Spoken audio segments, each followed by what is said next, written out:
Сәлем достар, сіздермен бүгін Казак Дос. Бүгінгі видео Tools деп аталатын бағдарлама жайында болады. Бұл бағдарлама көмегімен сіздер көптеген керекті заттарыңызды жасай аласыздар. Бұл бағдарламаны тарту үшін мына бір сайтқа кіреміз. Сосын астында download деген батырманы басып тартып аламыз. Былай басамыз. Тартып жатыр. Мен қазір тартпаймын, өйткені менде тартылып қойған өте ұзақ уақыт алады. Файлдың көлемі шамамен 120 мегабайттай, иә. Мына тоқтаттық, 109 мегабайт екен. Мінекей тұрады. Және файлды қосқан кезде да нет деп сізге рұқсат сұрайды. Да деп басасыздар, сосын осылай шығады.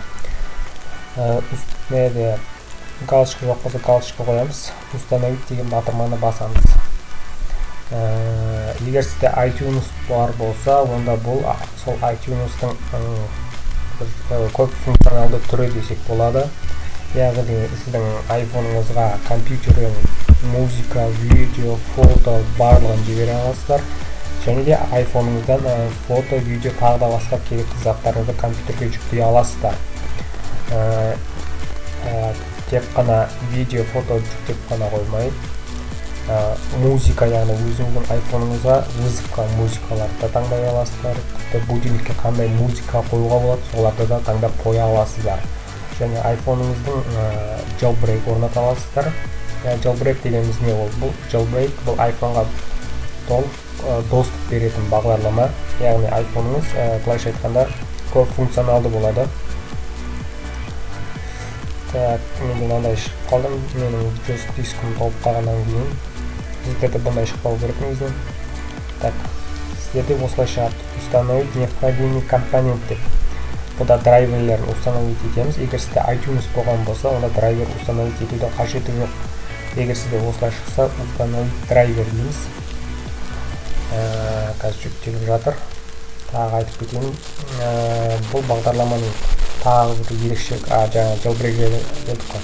Jailbreak бұл доступ береді, яғни толық, және де сіздің iPhone-ыңыздың басқа да қырларын ашады десек те болады. Яғни Android-қа айналдыруға болады, яғни Android-та бағдарламаларды сіздің iPhone-ыңызға орнатуға болады, немесе экранда басқаша вызовтың суреті болатындайлар жасауға болады. Бір сөзбен айтқанда, сіз өзіңіздегі қалаған нәрсені жасай аласыз. Бұрынғы iPhone-ға қарағанда, яғни бұрынғы iPhone-ның бағдарламасында тек өзінде бар ғана дүниелерді жасай алсаңыз, jailbreak орнатсаңыз, кез келген нәрсені жасай аласыз. Тап бір Android сияқты болып кетеді, егер jailbreak орнатқан болсаңыз. Және ойындардың взлом түрінде тартып алуға болады сол jailbreak арқылы. Және бұл бағдарлама арқылы сіз телефондағы музыкаларды, яғни қоқыстарды тазалай аласыз. Және де тағы да басқа абойдың түрлерін осы бағдарлама арқылы таңдап жібере аласыз. Яғни осы бағдарламаның ішінде өзінде бар. Бір сөзбен айтқанда, бұл Tools бағдарламасы өте әмбебап десек те болады. Мысалы, көптеген iPhone-дар бар. Мысалы, экранды қосқан кезде iTunes-тың белгісі шығып тұрады, немесе алманың белгісі шығып тұрып қосылмай қалады, яғни қап-қара болып тұра береді. Мысалы, сондай кезде осы Tools бағдарламасын қосып, перезагрузка дегенді бассаңыз, жасап кететін болады. Қазір таңда мен тек бұл видеода мен тек қайтып орнату керектігін ғана түсіндіремін. Егер де көп қызығушылық болса, міндетті түрде толық видео жасайтын боламын. Әзірлеп түсіп тұрайық. Менеке бітіп қалды. Осылай установка жасап жатыр қазір. Сіздерге айтып кететінім, қолданбас бұрын міндетті түрде оригинал USB қолданыңыздар. Әйтпесе бұл бағдарлама қабылдамай қалуы мүмкін.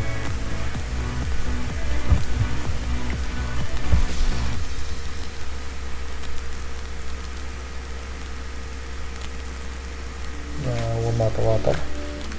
Өткізіп жіберсеңіздер болады. Орнатып кетті. Окей, батырмасын басыңыз. Осылай шығады. Сіздер iPhone-дарыңызды аласыздар. осылай қосасыздар.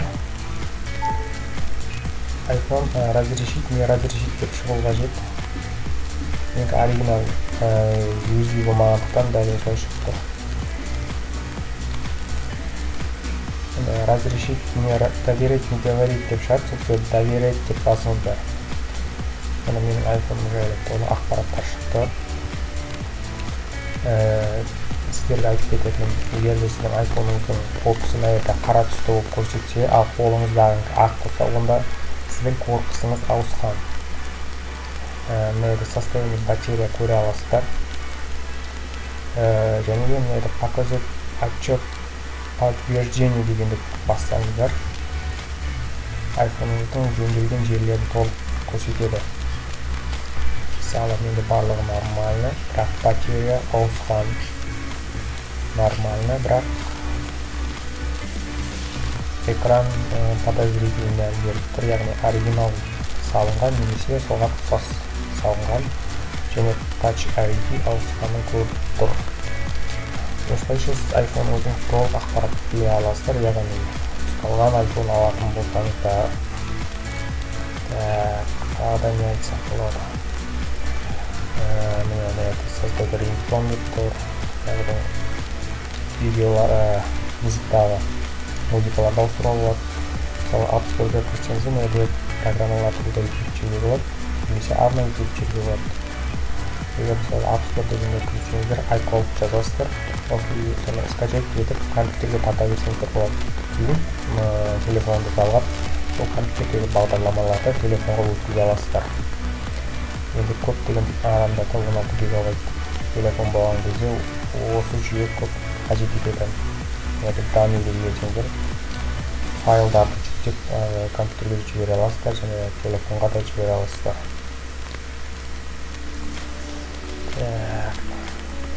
Да, обновить етуге болады.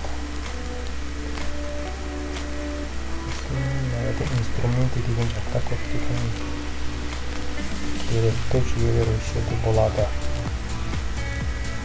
Так, мысалы, клейм карт мусорлан тазаламыз.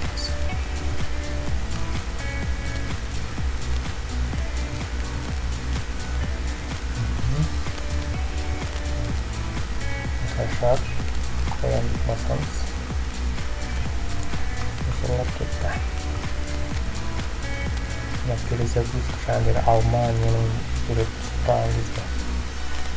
Мынау режим восстановить бұл форматтаймыз. Заводской болып шығады. Мысалы, бұл жерде көптеген инструменттер көп қойып отырсаңыздар.